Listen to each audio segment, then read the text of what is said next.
Hello everyone! In this video, I'll show you how to add an Oyster card to Google Wallet.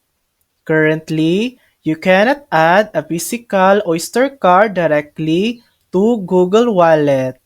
But don't worry, you can still pay for your journeys contactlessly. Simply add a contactless debit or credit card to your Google Wallet and use it to tap and pay at stations.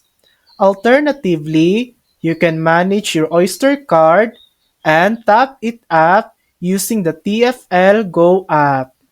So, while the Oyster card itself can't be added, you can still travel easily using Google Wallet with a link payment card.